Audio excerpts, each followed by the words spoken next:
to get the thoughts of was made on the reluctance from TVETs and polytechnics, and I know that this is a university, in terms of them not being friendly to girls going back to school. We know the issue of teen pregnancies in this particular community is rampant, but when we talk about perhaps these girls being bumped off opportunities to go to university and opting to turn to care work because the institutions do not favor enrolling them. Perhaps your thoughts, Prof, and indeed as an institution, how are you helping the situation not get out of hand? Thank you very much, Lillian, for that question. Masaimara University is part of this whole discussion in that the first thing that we have done is that we have a directorate of gender, equity, and culture.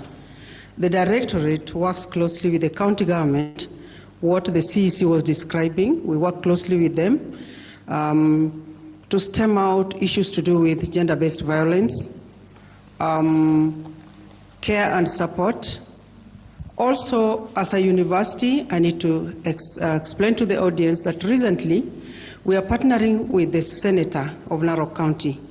And what he has done is that he has supported about 100 young people, majority of them being girls who probably dropped out of school, like you're saying, and they were forgotten in the society. He is working with the KCB Foundation. We discussed the matter with them and we said, yes, we can take them in. So we have 100 young people here in the university. Apart from that, we have policies on gender-based violence. We have policies on mainstreaming gender. And also, we are at an advanced stage in establishing a daycare. Some of our students, on the way, somehow, they become mothers. And this affects them in terms of continuing with their education. Do they go to class or do they take care of their child? So we have noticed this and we want to establish this center so that when they come with their children, they have a place to leave them as they go to school. And they can continue with their studies without being interrupted and complete in good time like the others. Also, we have a department of social works where our students, are part of their practical work, they go to the community and they take care of elderly people, they take care of the widows, they take care of the vulnerable in the society. These are mechanisms that we are putting in place as a university so that we are also part of recognizing that women do so much, but nobody recognizes what they are doing. As a university, we are taking steps towards that direction. Thank you. Professor, we thank you for your thoughts. We're going to be taking a very short break, and when we return, we'll be hearing about the gender-based violence statistics here, even as we continue to talk about changing norms, which must go hand in hand with concrete investment. And we'll be discussing what that means for Narok's care economy, as well as the larger Kenya. We'll be right back.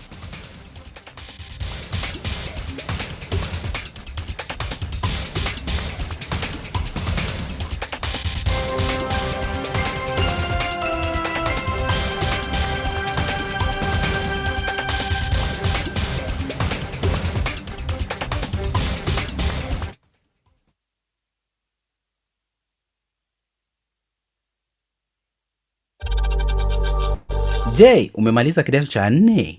Una wasiwasi utaanzia wapi hatua ya pili? Hujui ni ufanye aje ili kuhitimu katika tajriba yako?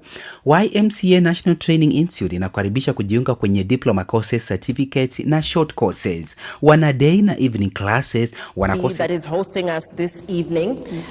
When we talk about GBV, and we've had a lived experience here, talk about how harsh things can get for the women care workers in this community. What safeguards should be strengthened to ensure that these workers are kept safe? And when we talk about GBV, how extreme, if at all, a situation is it in this particular county? Thank you, Lillian. When it comes to GBV, first, allow me to recognize the fact that some of the drivers of GBV within Nakuru County are the normalization and socialization, pegged on culture and to some extent religious beliefs. So with that recognition in hand, then we realize that the proportionate, the proportions of women who, the vulnerable women who undergo GBV, whether it's intimate partner violence, when it comes to adolescent girls, and we have FGM manifestation, and it takes different forms in Narok County. When it comes to teen pregnancy, which is also a form of GBV, because then it results into any intercourse with a minor, then it's a form, anybody under the age of 18. Then we look at currently national statistics, we are working at 28%, still very high. And when you look at the crude data through our Kenya Health Information System, we are still within, we still have 2 more quarters to go, but we are at 1 more quarter to go, and we're still recording 24-point-something%. That means that as we go into the festive season, then we are looking forward to seeing more of the manifestation of this. But then we look at why does this happen? A lot of what happens when it comes to GBV, like I mentioned, it's the normalization and women wanting to really maintain the community unit as it is. And those are some of the questions that we need to look at. How can we support ourselves when it comes to what are the low-hanging fruits? We want to look into alternative rites of passage for FGM. We want to look at empowerment avenues when it comes to women and gender issues, so that we're able to put them across within a patriarchal society that we live in. And Masa is just one of the living patriarchal societies within Kenya. But we recognize that across the African communities, there is heavy presence of patriarchy, and it also drives our cultural beliefs and practice, and also our attitudes across GBV. So what are some of the safeguards we are looking into? We want to look at an enabling policy environment, a legislative environment where even as civil society organizations, we are looking at, are we able to have an environment where we are able to have policies that ensure that there are safeguards around women when it comes to prevention? Do we have the duty bearers? Do we have a multi-sectoral approach to preventing GBV? When we look at access to the quality of essential services, because then it's just not enough for us to be able to give these services. But the services we are giving must be able to be accessible to the women that we're looking in, not just within Narok, but even in the in the far-reach areas of Narok, where we talk about Loita, we talk about Olokurso, we talk about Oloropil, people who are not able to make it to see the duty bearers in place. And I'll go back to what we talk about when it comes to the right holders. We here who are the policy makers, who are actually sitting in spaces of power, we need to be able to coin policies that are able to invite the women in, and also actively support male engagement, because we're dealing in a patriarchal society. One of the key issues when it comes to GBV response and prevention is also construction of safe houses. And these are structural infrastructure that are very important for us, because once a woman, a survivor, goes through GBV, then we also need to recognize that beyond the clinical management, beyond the psychosocial management, before we integrate them back to the community, they need a holding ground. And we're looking into the structural interventions that we can put in terms of infrastructure.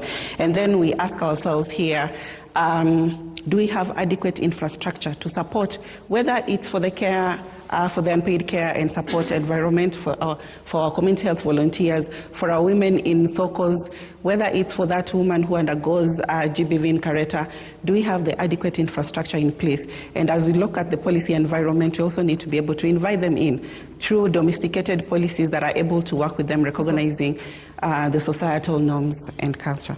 So, right. Thanks for sharing that, Audie. We'll be talking about the domesticated policies with Kudeha very shortly.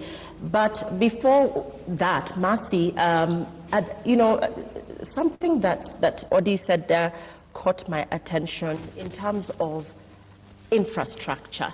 And the International Labour Organization emphasizes that care is not a cost, but a sustainable investment in societies, and therefore really looking out to really make it clear that this should not be a burden, but it is in fact an investment. So in terms of specific priority areas that constitute a critical investment in the care economy, Audie talks about the need for appropriate infrastructure. But what priority areas would constitute a critical investment in this economy, in this care economy? Thank you, Lillian. For the last 7 years, we have been implementing a project with International Labour Organization supported by CEDA. And we have been looking at how we can be able to cushion the women from unpaid care work, advancing the discussion of gender equity and equality. And we have been looking at some of the burdens that women bear more, and that is childcare and also household care.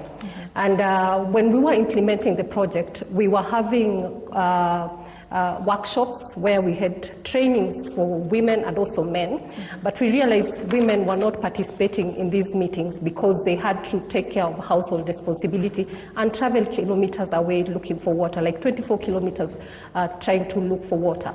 And with discussions that we had with the county government as well as SIDA, who is our partner, we were able to put resources because we were implementing a public-private development partnership project.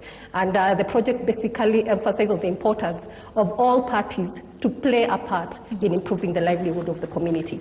And we were able to put resources together and we were able to implement a project in the community, with the county government contributing 60% and SIDA contributing 40%. And this went a very long way in improving the livelihood of the community, and we saw more women now coming for our meetings. They were able to participate in public participation process and even training, skills training.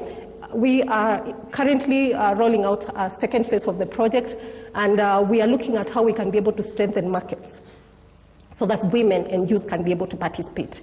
We have identified the tourism sector and the fodder sector, which women participate more, but we realized that the value of the remuneration and also the conditions of women in the tourism sector is pretty low. So we are trying to see how we can be able to even take the skills to the community where without removing them from the community and their responsibilities of the community. So we are taking the training on the ground. They are trained from there and they are able to get the skills from there.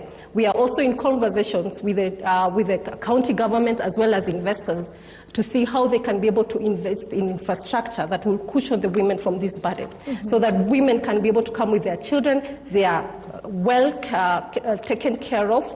They are a very conducive environment where they can be left, and also having caregivers who are qualified, who are certified. And this is a conversation we are also having with NITA, so that we can be able to satisfy and professionalize the kind of care services that the caregivers are giving.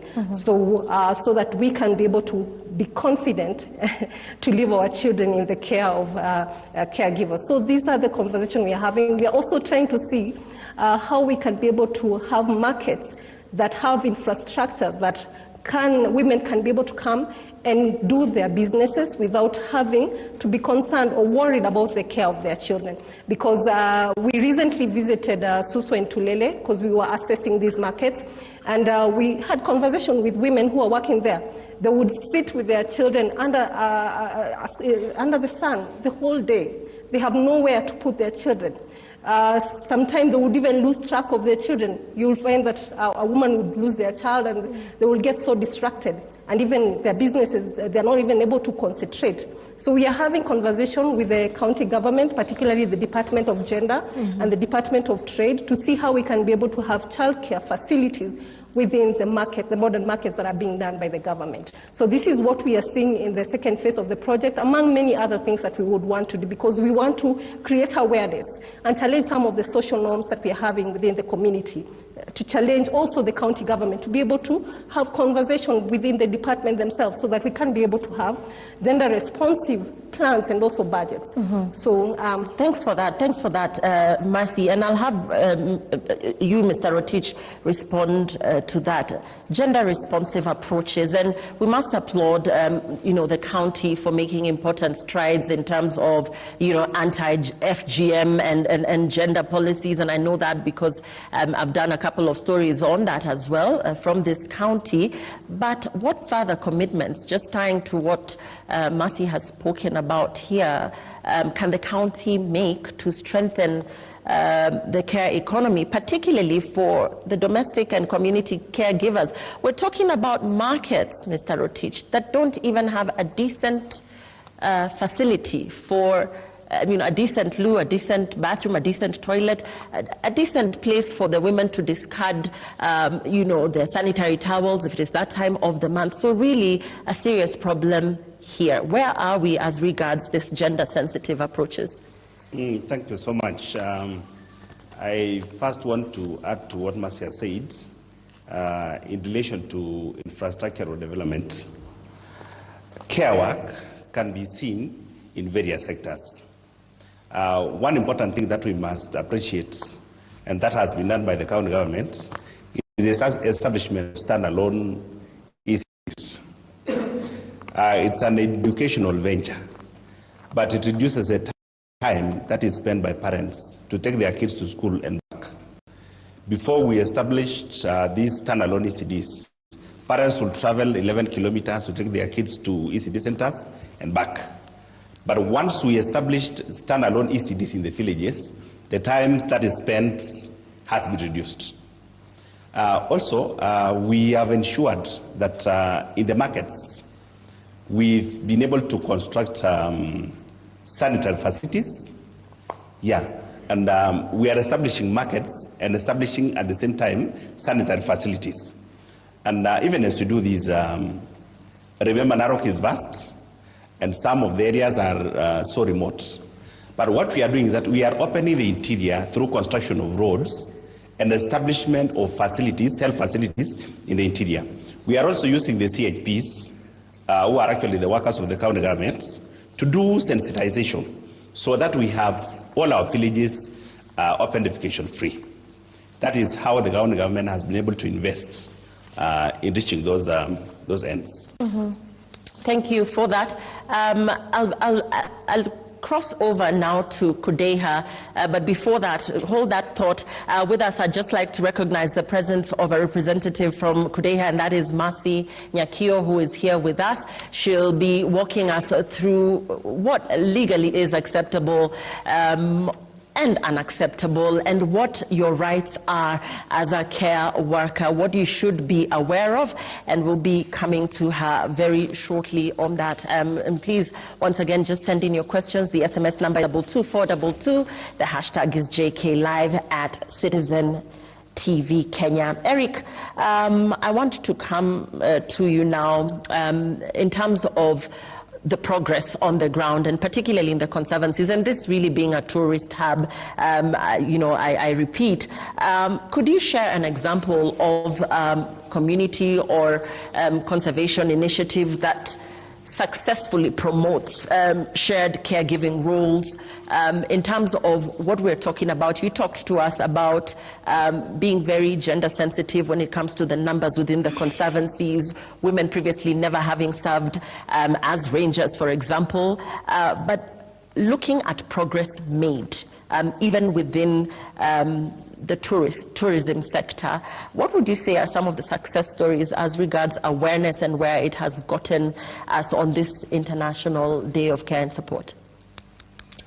Yeah, thank you very much, Lillian. Again, and I want to applaud the county government and my colleagues here and their organizations for what they have been able to do. Again, I want to really reiterate that this is not just a government role. It is a responsibility for all of us as institutions and even as individuals. And it starts by recognizing or acknowledging the role that the women and all these other caregivers play in our society. Having said that, in our organization, we work with 25 community conservancies across Narok County. A majority of them in the Mara region, which is, as you say, a huge tourism destination. In these conservancies, we work with about 17,000 landowners who, those 17,000 landowners are all men. But these 17,000 have spouses, so we are talking about another whole constituency of about 30,000 spouses of these landowners of the conservancies. So if the conservancies, for example, have concentrated on just the 17,000 who are the male, then you are doing away with more than 3 like 3 times more of the beneficiaries of conservancies. And so what have we been able to do? Number one is that recognition that as a conservancy, what is the definition of a conservancy? It is the people in there, it is the wildlife in there. So you're looking at what is happening to both of these 2 pillars, and again, going deeper into understanding, if you're talking about the well-being of this, say for example, community, what are these well-being aspects? So that for us, what we have been able to do is now we have, and I think this is the first landscape in conservation, to develop what we call a monitoring framework.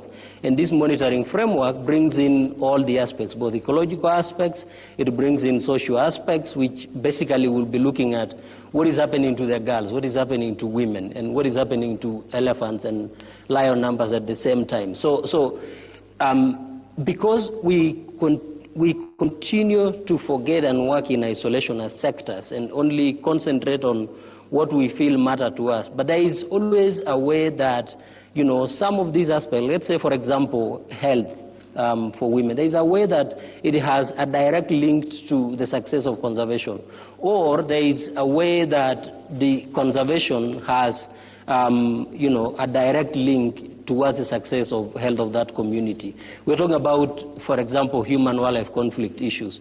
Women, those caregivers that we are talking about here, are much more susceptible compared to everybody else. And so what have we been able to do? Number one is providing that recognition so that the women also become part of decision makers in conservancies boards, accessing employment in conservancies, providing targeted trainings to these women, and also just giving them a voice and allowing them to really understand. Again, it's not the role of women to handle, you know, these burdens that we are talking about.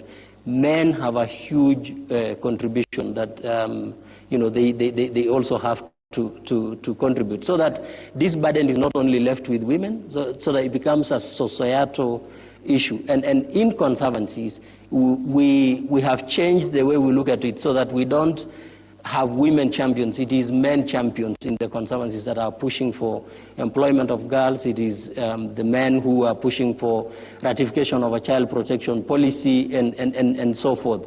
So basically, and then in terms of employment, you know, when we first began pushing conservancies to employ female rangers, or, you know, the camps and all those, one of the biggest challenges was the environment where these female rangers can stay, for example. So we piloted, you know, like sort of a decent accommodation facility for rangers in a conservancy that we have worked together with the Swedish government and World Vision, and we have sampled a number of conservancies and piloted an accommodation facility that will plan to come, and they can stay with the women to come, and they can stay with their children within the conservancy. They can also be able to comfortably deploy their duties because the environment is, you know, is enabling for them. Yeah. Thank you so much for that, Eric. And now we'll be hearing from Kudehia, and we'll be hearing from Masi Nyakio. Masi, from a union perspective, what does decent work look like? Number one, let's really clarify what decent work looks like, because what some people may think is indecent might not actually be indecent for others. So what exactly, from a union perspective, does decent work look like? And for the workers in this sector, in the care sector, what reporting or grieving channels currently exist for either wage violations, for, you know, gross violations such as it could even unpaid leave, it could be lack of maternity leave, it could be lack of leave in itself, which I believe is a fundamental right for these workers. Bring us up to speed with what exactly that looks like from a union perspective. Thank you so much, Lillian, and I'm so glad to be here. And so I'll start by saying domestic workers, or domestic work, is one of the oldest occupations, not just in Kenya but in the world. And in Kenya in 2022, we had over 2 million domestic workers working in Kenya. So with this, there's been a lot of employment creation, a lot of economic growth, just because we have domestic workers. But still, this is the one occupation that still suffers or has a lot of deficiencies, from them being paid, being underpaid, not being recognized as workers, them going through a lot of harassment and also discrimination. And so decent work, as per the union, and also the definition for decent work that should be for the domestic workers, is a domestic worker is supposed to enjoy all the rights of work. And by all rights of work, it means every right that has been stipulated in the laws of Kenya and also international laws, them being able to enjoy social protection, a full coverage of social protection, and also them being able to have a right to be employed easily.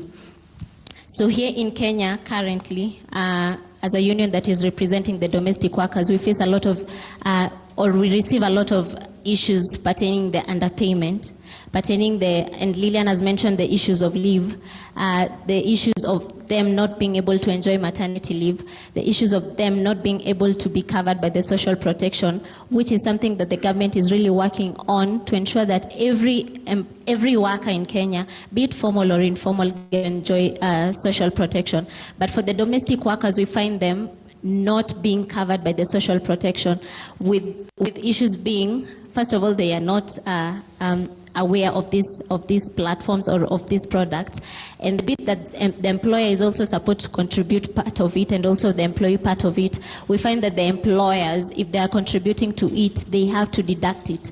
So for a domestic worker who is basically being underpaid, and currently, based on the minimum wage, if you're in a city, any domestic worker working in a city, that is Nairobi, Mombasa, Kisumu, Eldoret, Nakuru, is supposed to be paid 16,711.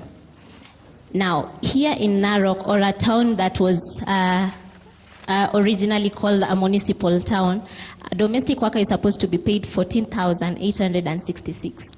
So you find that someone in Nairobi, so I'll just use Nairobi, which is a city, and you'll find someone paying a domestic worker maybe 6,000. That 6,000 is supposed to cater for someone's rent. Bearing in mind, in Nairobi, it's so hard to find a house that is anywhere close to 10,000. That 6,000 is supposed to cater for these domestic workers' children. That is basically taking care of every need in their family and also paying for their school fees. So the moment you mention to this domestic worker to pay for NSSF, to contribute for SHA, and then the employer will say, if I'm paying my bit, I'll also deduct it from your salary. So you'll find the domestic worker opting not to be covered with these social protection services. So for the domestic workers, from all the way, like literally every single right that has been stipulated, and this goes down to them not being recognized as workers. We mostly view domestic workers as people that are just helping, or people that are just like just a casual worker who will come and go, who maybe is on a transit to go somewhere. But most of these people who work at our homes as domestic workers, they are fully they are well able or well trained. Most of these domestic workers are people who have graduated.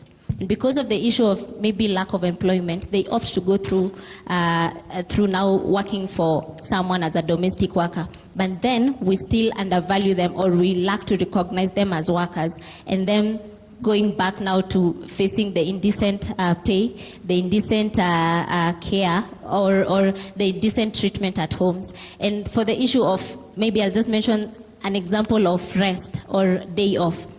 As per the Employment Act, every worker is supposed to enjoy at least 1 day off in 7 days.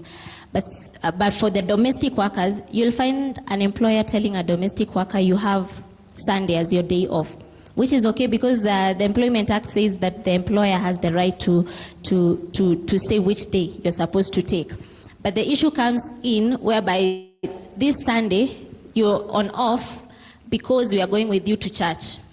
You're the one who will take care of the kids while we are in church. Or we'll go to holidays and you're the one who will take care of the kids. And there's the need of, and which is something that the union has been pushing for, the ratification of C-189. Now, the ratification of Convention C-189, which is on decent work for domestic workers, it's so full on if it's a rest day, let this domestic worker decide how she's supposed to spend or he's supposed to spend these rest days.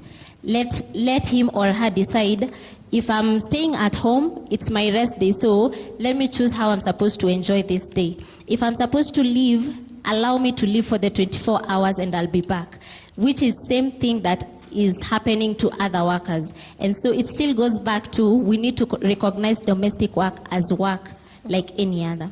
Thank you for that, Masi. I'll now shift to hear from our live audience, and among us are a number of councillors, and we'd like to hear from one of them that had spoken to us earlier. Please be upstanding as you share with us what one action you think can make caregiving work easier or more valued, even as you share about your experiences interacting with the care workers on the ground.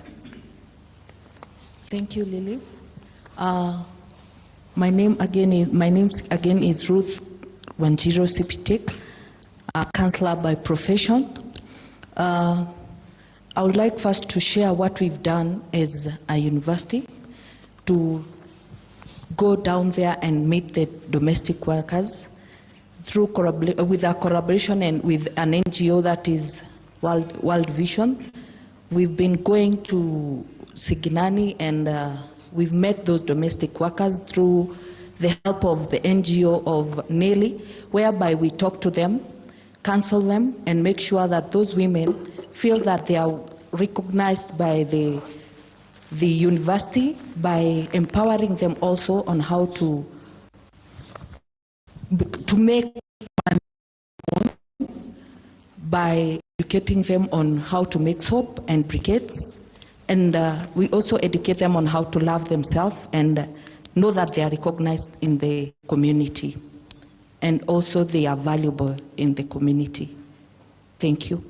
Thank you. Thank you for sharing that. Masi, I'll come to you now from a Forum Civ perspective, talking about civil society and how it can support the county government and indeed the national government to enforce labor standards and improve working conditions for care workers.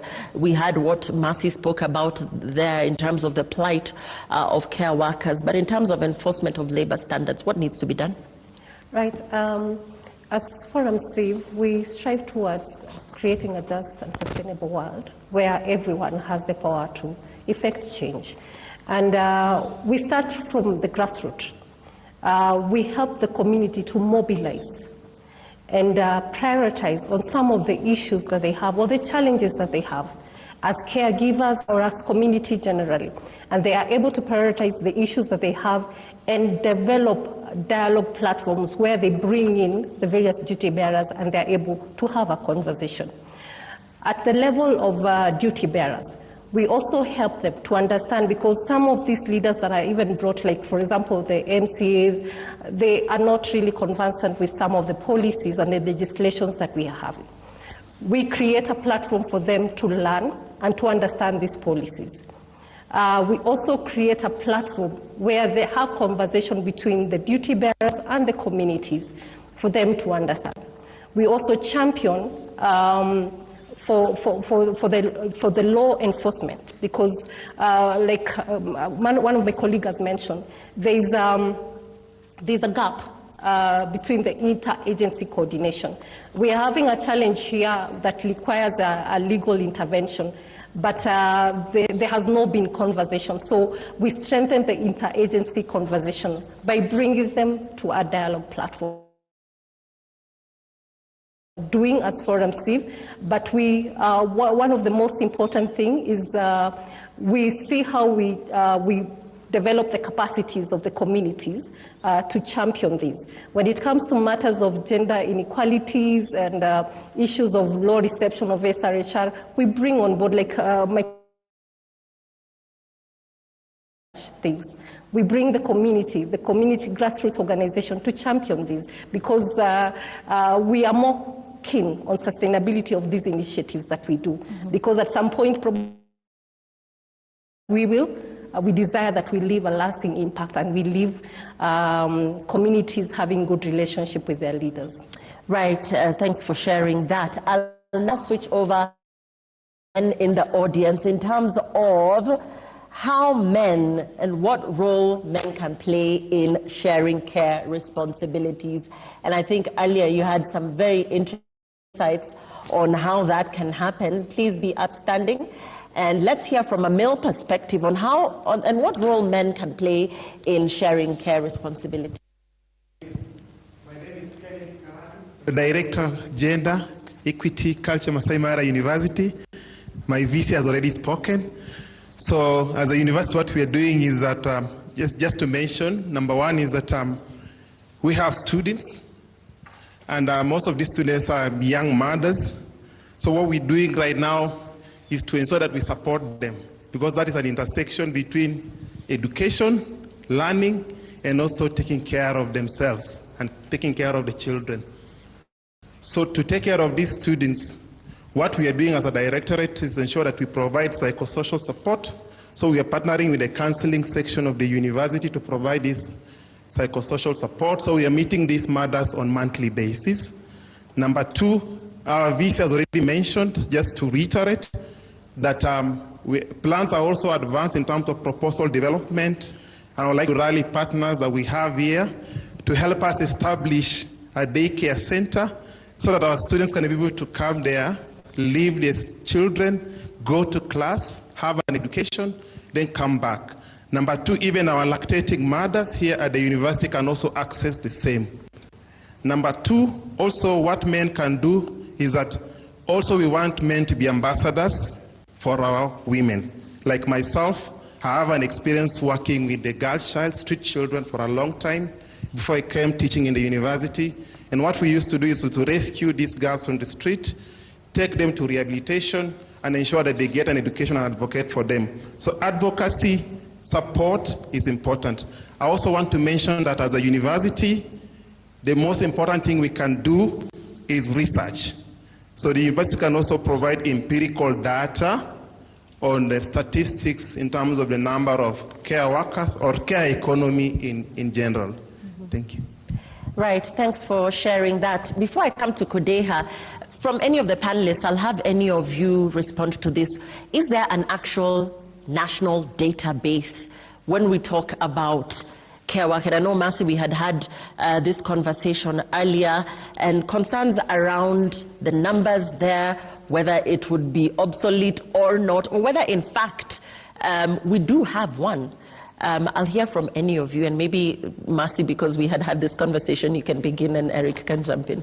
Yeah, we have the time use survey that was done by the State Department of Gender together with the UN Bureau of Statistics, and they were able, it was in 2021, yeah. So I believe the data is obsolete, but I know there are conversations to see how we can be able to do another one in 2026, and I'm really looking forward to that because it will inform the implementation of the national care policy on some of the interventions that we are likely to do. Yeah, because from 2021 to now, a lot is likely to have happened. Yeah, sure. Yeah. Eric, your thoughts on the same? Not quite sure whether there is a database, but I think what I can say is we benefit a lot from the data that is provided by the government and basically the county government and the Ministry of Health in terms of gender-based violence cases in the county, which is reports that they publish every quarter. Yeah. And Odi, so there's questions about whether the data presented actually reflects the actual reality on the ground, and I know that you interact with women, gender issues really being the core of what you do. In terms of the numbers that we're seeing with the Kenya Times survey, do you see this being an actual reflection of what is happening on the ground, and not specific to Narok County, but when we look at other counties as well? Masi here telling me that Northeastern actually has numbers that by far are higher than what we're seeing in Narok County. From what you've interacted with, do you think the numbers represented are a reflection of what is actually happening on the ground? So first, thank you so much, Lilian. I want to recognize that data that is presented by Kenya Bureau of Statistics is quite valid data, and it's data that you can actually draw a lot of reference. Though considering that our country has gone through a lot. Since 2021, we're just recovering from the COVID-19 pandemic, and a lot in terms of the economic infrastructure has changed. And that means that routinely, as we move into what our life looks like today when it comes to how the economy is running, then we find that the data that we are actually having currently is still being greatly underreported. So we need to be able to look into, going back to what my colleagues and panelists have mentioned, intersectoral and multisectoral coordination, so that we're able to have a database that is hosted by one department that actually is able to inform programming, inform decision making, inform our next steps when it comes to pegging on research, pegging on advocacy. What are some of the items that you can actually pick up and run with when it comes to supporting the unpaid care and support environment? I'll be coming to you for your individual parting remarks. But before that, Masi, a lot of questions coming in about reporting channels. If you could clarify that again, for those who feel aggrieved, for those who want to be better informed on what their rights are, how to go about that. Thank you so much. So currently what is happening, and I'll first speak as a unionist. We have members. So the reporting channel for most of the domestic workers who are members is through the union. As a union, our role is to represent all the workers. That is including the domestic workers. So the first channel that the domestic workers use to report issues is the domestic workers, is the union. So for us, when they report to us, we take it to the Ministry of Labor, and then now if the issue escalates, it goes to the courts. But also what is also happening on the ground is also them reporting to police, them reporting to chiefs. For example, in Mombasa, most of the issues with the migrant domestic workers who are either returned migrant workers or those who are intending to travel, if they have any issues with the agents, they go through the chiefs or the local chiefs that are in the place. So we also have leaders, the Nyumba Kumi initiatives with the leaders in those Nyumba Kumi. We also have people reporting to them. So basically, we have the trade union, we have police, we have local authorities, specifically the chiefs, and we also have now leaders in estates or Nyumba Kumi places. Yeah. Right, and now viewers, ladies and gentlemen, because we're also taking some questions from our viewers watching us outside of the Masaimara University throughout Kenya and diaspora indeed. We invite any pressing question that you may have to forward towards our panelists, or a comment, a contribution, this being the International Day of Care and Support. Please be upstanding, let us know who you are and forward your question. I have three, 4, 5. Okay, I think time allows for 3, but if you make them short, we can take at least 5. So please pass the mic round, and let's be gender sensitive so that we have an equal number of people contributing. Please tell us your name and forward your brief question or comment. Thank you. Thank you very much. My name is Muyanga Mudhama. I'm a student here at Masaimara University, taking communication and journalism, and I think I have a very open question to any of the panelists that we have here, or any expert on the matter.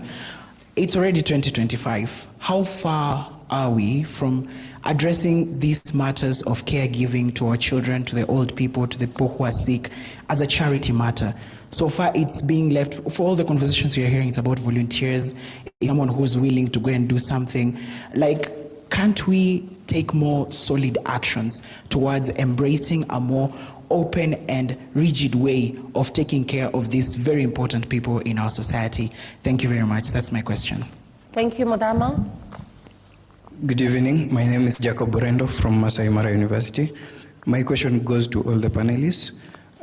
With AI transforming almost all sectors, how can it be leveraged rather than it replacing the human touch that actually defines the caregiving? Exactly. Please repeat your question for clarity. We didn't quite understand you. Okay. With the transformation of AI to various sectors, how can it be leveraged to transform, rather than it transforming human? How can AI be leveraged rather than it transforming human touch that actually defines caregiving? Yeah. Okay, for me it's not a question, it's more of a addition or a contribution.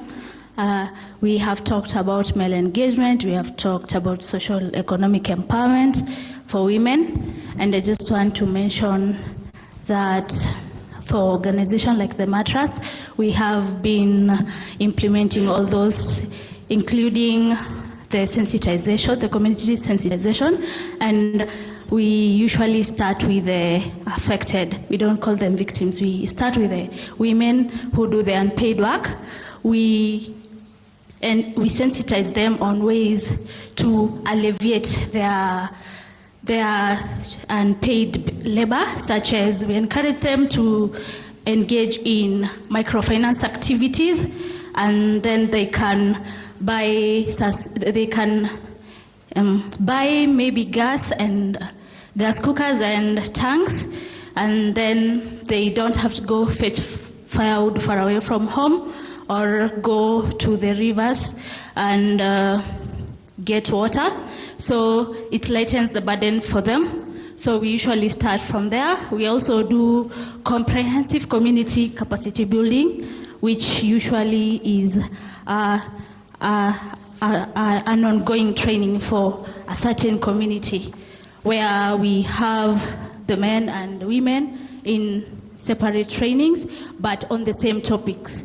And that is how we are bringing everybody on board, especially on the unpaid labor.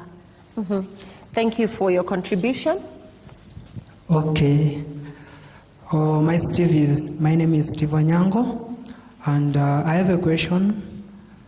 So, how is the government planning to recognize and value the unpaid work care that women out here undergo, and what are the policies that the government has took place to make sure that all the women are working in a good and conducive environment? Thank you. Thanks for that. Yeah. Good evening. My name is Anne Lanoi Keton. I teach literature here at Masaimara University, and tonight I'm interested in children who are able differently, and I'm thinking about mothers who have to drop out from their careers to look at this kind of children, and this means that there will be less income in these homes. The mothers have to spend a lot of time looking after the children who are born differently. And I'm asking the panelists, especially to the county government of Narok, what measures are they putting in place to help such mothers who have dropped out of their careers to look after the children who are born differently? One last one. Ooh, all right. We're going to take one last question. I'll have the gentleman. Yes.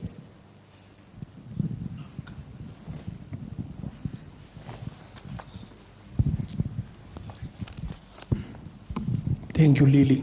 It's not a question. I am sorry for Nelly Konyo, because I know that she lost her land when a a widow loses land, she will not have a place to take care of the children. My advice to women in Narok and other places of Kenya, when you are married, look for a marriage certificate. Secondly, make sure the land that you own with your husband is registered, either both of you or your husband has the title deed of that land. The law will protect you when the husband will pass away, because the next of kin, as per the law, is your husband. So when the husband is not there, automatically the land will belong to you. Thank you. My name is Kiplakat Serim. I am from the Finance Department. Thank you. Okay, well said, Peter. Did you say Peter? Peter Kiplagat. Okay, thanks for sharing that. Empowering the women in the community to insist on a marriage certificate, or at least make sure they have one to avoid eventualities. Now, we're going to be forwarding the questions and comments to our panelists as we get their parting remarks, and I'll just give an overview, a summary of what the questions were. Somebody talked about how far we are in addressing these issues, what solid action has been taken, and that tied to another question, which was what the government is planning to do to recognize care workers. There's also the issue on AI, the introduction of AI and the fact that it is really replacing the human touch, which was a concern for somebody. And finally, a question around mothers with children who are differently abled, mothers who have to stop working to take care of these differently abled children, and how, especially the Narok County government, our hosts today, are cushioning these mothers. I'll start from that end now that there was a question here, and I know ECD has been really a talking point for you, a key talking point for you, but for the differently abled children who cannot be accommodated, or can they be accommodated in these ECDs? Please address that question as I get parting remarks from my panelists as they address each of these individual questions. Okay, thank you so much. I think my question was specific. And before I answer this question, it's important again for all of us to recognize that care work is actually overburdening women. It's only then that we can work together in the steps of rolling out this policy, so that once we have identified that they are overworked, we can help reduce the amount of work they are engaged in on a daily basis. Number two is on the issue of the PWDs. There is a policy that guides what should be done with children who are able differently. But I think the question was on the empowerment of their parents. It's important to note that this issue is handled by National Council for Persons with Disability. And what they do is they'll register the parents. They'll register, first of all, the children who are able differently, so that they benefit from cash transfer. Now, once they are registered, they are given a card, and the money will be wired to the phone number of the parents. That is the only way. County government does not do much here. It's a constitutional preserve of the National Council for Persons with Disability. However, we are working with them. We are working with the National Council in the registration of these persons living with disability. We work with them and we have the data. Sometimes it is us who will recommend them to the National Council for Persons with Disability. We recommend them so that they are assisted on our recommendation, so that at the end of the day, we can have all our kids in school, those who are able differently and the others. All right. And to my other panelists, please address those questions or respond to those questions in under a minute as we begin to close. Odi, to you. Thank you so much. I think I'll respond to more what Mudama Muyanga mentioned, and that was what are we really doing about it?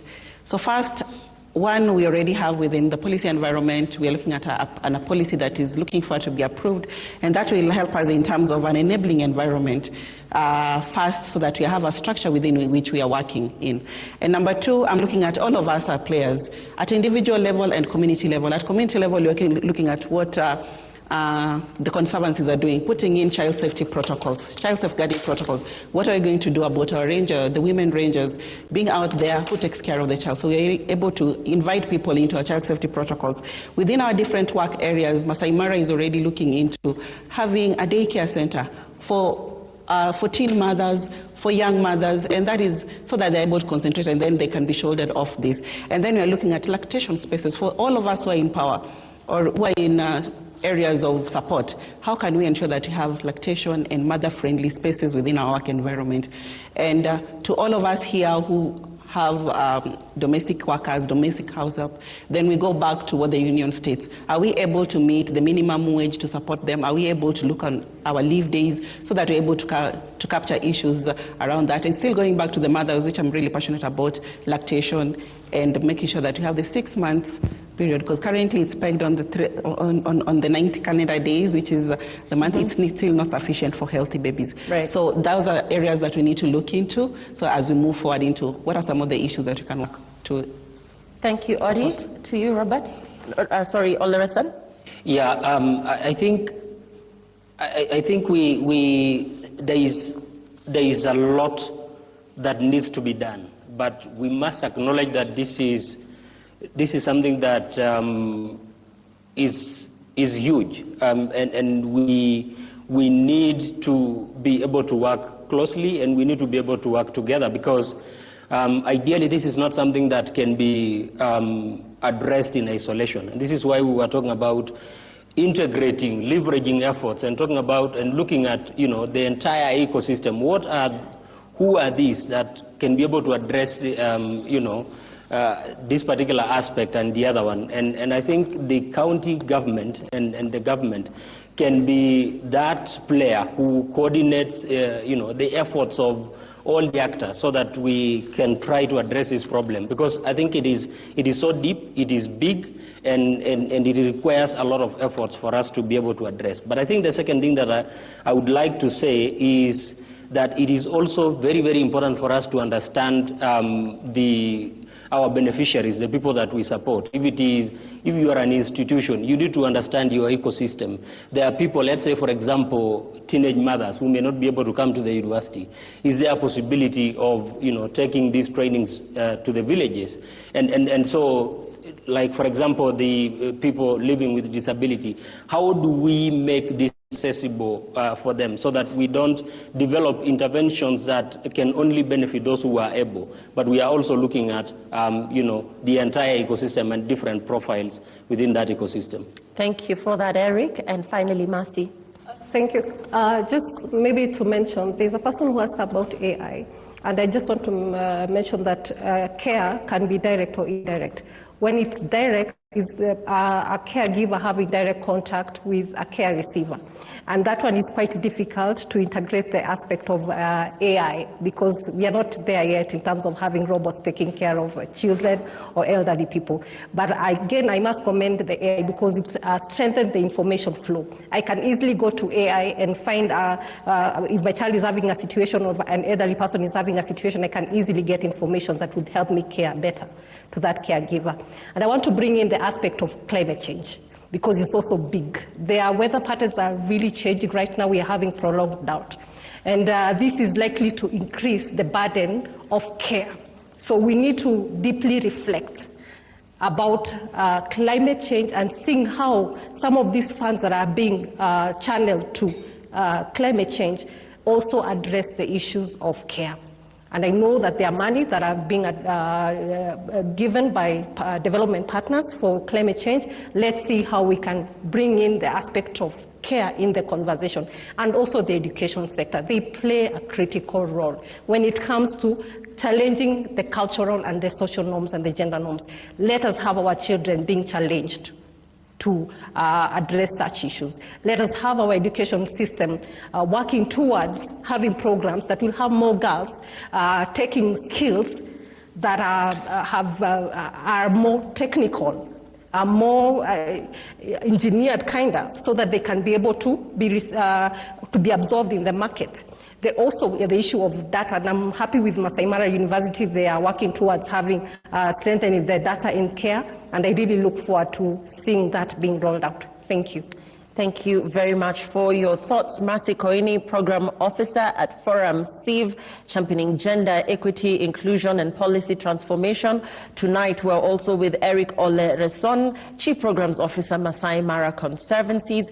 We're also with Odi Lin, who is a Gender-Based Violence Project Officer, and also with us tonight, Robert Simotro Rotich, CEC for Education, Youth Affairs, and Sports, Gender, Culture, and Social Sciences, Nakuru County. Masaimara University has been our host this evening during this very timely conversation happening on the 29th day of October, being the International Day of Care and Support, and truly remarkable insights that we've gathered here today. We thank the VC, Masaimara University, Professor Penina Olo, for hosting us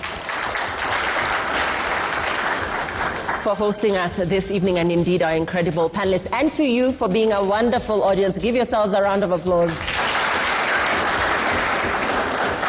Thank you very much, Masaimara University. And the message tonight has been clear. It's time we value care work, not just in words, but in wages, in policies, and in respect. And sorry, I forgot to mention Mercy here, Nyakio from Kudeha, really empowering the young men and women out there in care work on their rights and really telling you what the appropriate reporting channels are. Thank you very much, Mercy, for joining us. From us at Citizen TV, we thank you for watching. My name is Lilian Muli. It's been an absolute pleasure. Have a wonderful rest of the evening. Good night. Je, umemaliza kidato cha 4? Una wasiwasi utaanzia wapi hatua ya pili? Hujui ni ufanye aje ili kuhitimu katika tajriba yako?